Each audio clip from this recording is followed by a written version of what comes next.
Selamat pagi, sahabat doa pagi yang dikasihi Tuhan dan mengasihi Tuhan.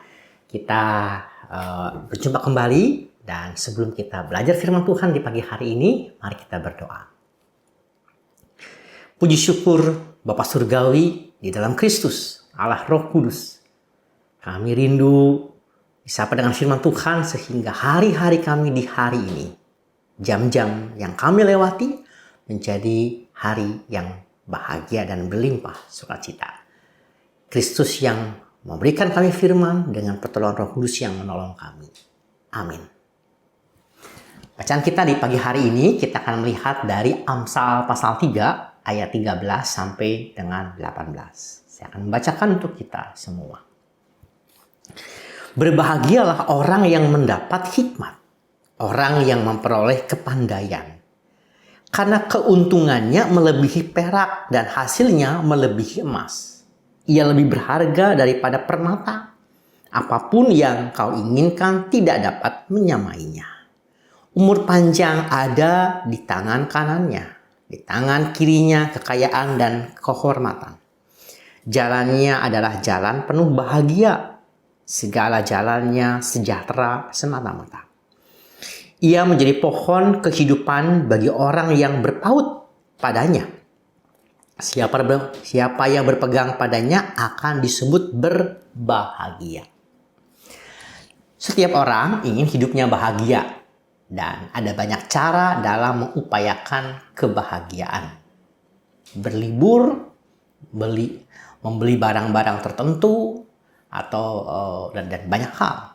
Tetapi di dalam bacaan kita pada kesempatan kali ini, yang unik adalah ketika kebahagiaan yang muncul katanya 3 kali di dalam bacaan yang kita baca dihubungkan dengan hikmat.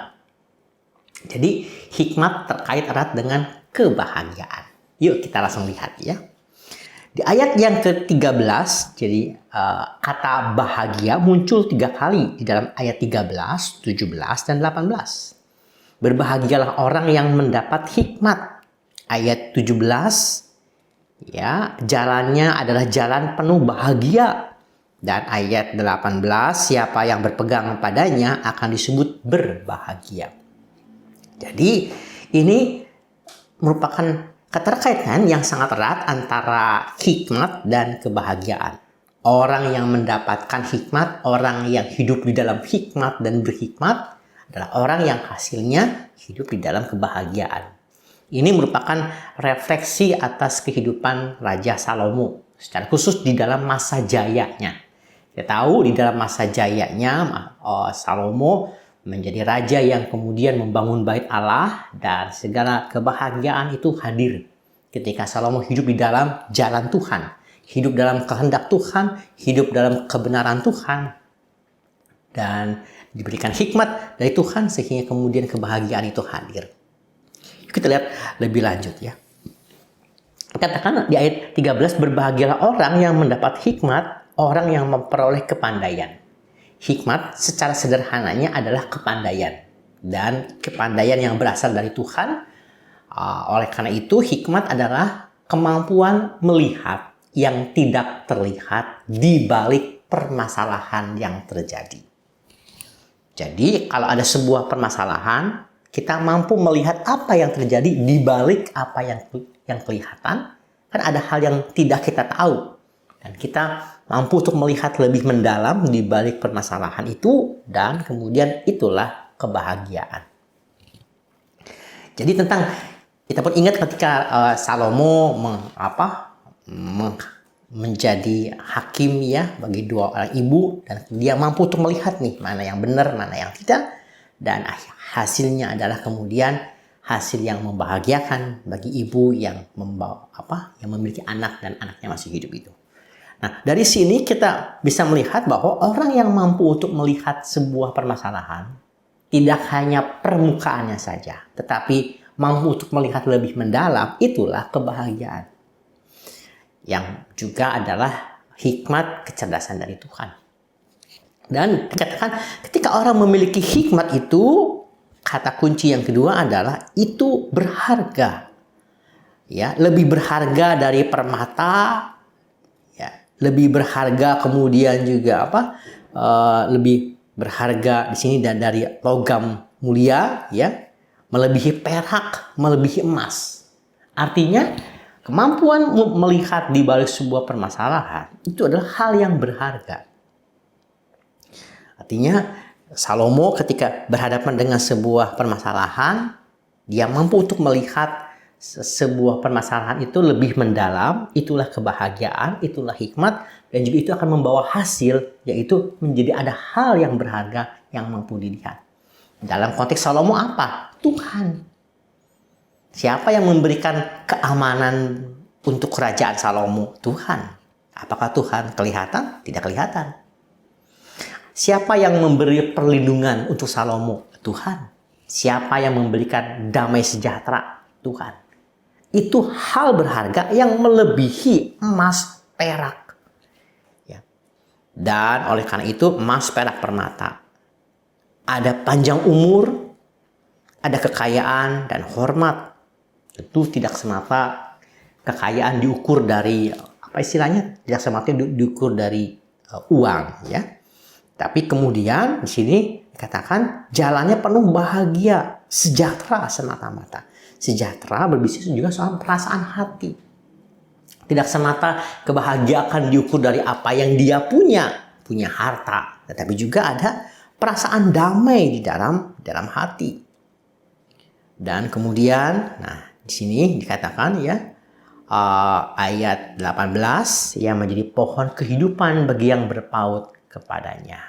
Siapa yang berpegang padanya akan disebut berbahagia. Bagaimana kemudian kita kalau menghubungkan antara kebahagiaan dan hikmat di dalam kehidupan kita sehari-hari yang lebih sederhana? Contoh, kalau misalkan kita naik motor atau naik mobil, kemudian ada orang yang nyalip, ya, mendahului kita, ya, dengan tergesa-gesa, kita bisa marah sekilas. Tapi kalau kita mencoba lebih berhikmat, melihat sebuah permasalahan di balik apa yang kelihatan, kita dapat membuat sebuah asumsi. Bisa saja orang yang sedang mendahului kita itu, baik motor atau mobil, mungkin saja adalah seorang bapak yang sedang menunggu untuk istrinya akan melahirkan. Sehingga bapak itu perlu terburu-buru ke rumah sakit. Sehingga ketika kita disalib oleh orang lain dalam berkendaraan, kita dapat bukan menjadi marah, tapi kita dapat menjadi tertawa, tersenyum, atau bisa lebih juga bahagia. Oh, orang lain punya sebuah kepentingan yang lebih mendesak. Sehingga yang awal tadinya marah, mungkin saja orang yang mendahului itu punya kepentingan yang lebih mendesak, sehingga kita dapat berempati. Hal serupa pernah disampaikan oleh Stephen Covey dalam salah satu bukunya. Covey pernah menceritakan mengenai empati. Suatu kali Stephen Covey ada dalam sebuah gerbong kereta, gitu ya. Dan kemudian di dalam gerbong kereta itu ada seorang bapak duduk bersama dengan anak-anaknya. Nah, anak-anak ini kemudian susah diatur. Bapaknya sedang duduk, terdiam, dan kemudian anak-anaknya berteriak, mengganggu kanan kiri. Anaknya yang masih kecil, ya, susah diatur, berteriak-teriak anaknya. Kalau kita sekilas mengamati situasi tersebut, kita dapat mengatakan, kamu jadi seorang bapak harusnya bisa dong ngatur anakmu itu. Tuh, Pak, tolonglah itu anakmu supaya bisa didiamkan. Itu ketika kita melihat sebuah permasalahan sekilas. Tetapi kemudian Stephen Covey ngajak ngobrol kepada bapak itu, dan bapak itu kemudian bercerita bahwa istrinya baru saja meninggal. Dari sini kita bisa mengubah cara pandang kita. Dari sini kita bisa berempati. Sehingga kita bisa paham kenapa orang kok seakan-akan seorang bapak tidak mampu ngurus anak-anaknya yang berisik. Ternyata ketika kita berempati, masuk lebih dalam, kita bisa melihat sebuah realita yang berbeda. Dengan berempati, maka kita lebih juga dapat memiliki sebuah kepekaan, kebahagiaan. Oh, oke, kita paham. Nah, dalam hal-hal seperti ini, itu yang dapat membuat kita lebih bahagia. Contoh yang ketiga, saya pernah mendapatkan kisah ini langsung dari seorang bapak yang bercerita. Ada seorang karyawan menyapa kemudian atasannya. Selamat pagi, Pak. Lalu si bapak ini, ada seorang karyawan dan ini seorang bosnya. Dua-duanya laki-laki. Si karyawan ini menyapa kepada atasannya. Selamat pagi, Pak. Tapi kemudian si bosnya ini tanpa berkata sesuatu apapun, kemudian dia pergi. Tanpa menoleh, tanpa memberikan salam kembali, terus jalan tanpa melihat. Kalau Anda memberikan salam kepada orang lain dan diperlakukan seperti itu, bagaimana kesan dan perasaan Anda? Kesannya tentu akan marah. Kita dapat berasumsi, bos nggak punya perasaan. Saya udah baik-baik kok, kamu nggak nyapa lagi, demikian. Nah, kemudian setelah itu bos ini pergi dan kemudian bos ini bercerita juga kepada saya. Saya, si bos besar ini, kalau dalam keadaan stres yang luar biasa, tekanan, tuntutan, perusahaan yang luar biasa, tanggung jawab yang besar luar biasa. Yang bos ini ketika dia punya pergumulan yang sangat luar biasa, dia mengatakan, saya bukan mengabaikan orang-orang sekeliling saya, tapi saya ada dalam keadaan tekanan yang luar biasa. Dengan demikian, bos ini kemudian dia menyampaikan dalam sebuah acara kebersamaan bersama dengan karyawannya. Bos ini mengatakan gini, saya minta maaf kalau ada orang yang menyapa saya, tapi kemudian saya menjadi cuek.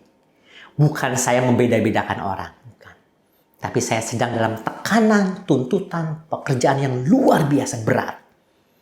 Sehingga saya dapat mengabaikan Anda. Bukan saya berniat mengabaikan Anda, tapi saya sedang ada dalam tekanan pekerjaan yang begitu besar.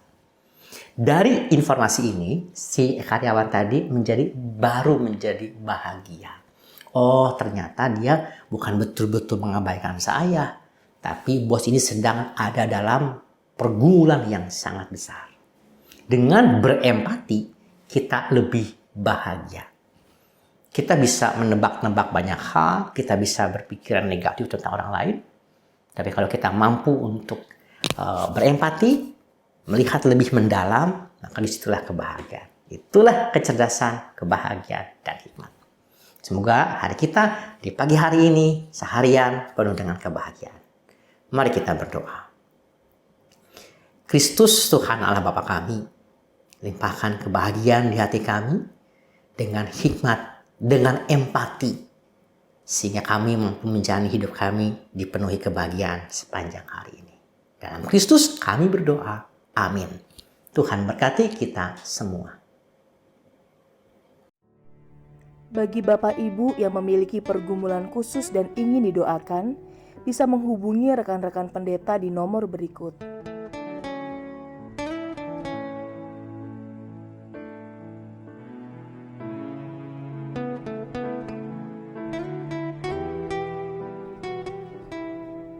Tuhan Yesus memberkati.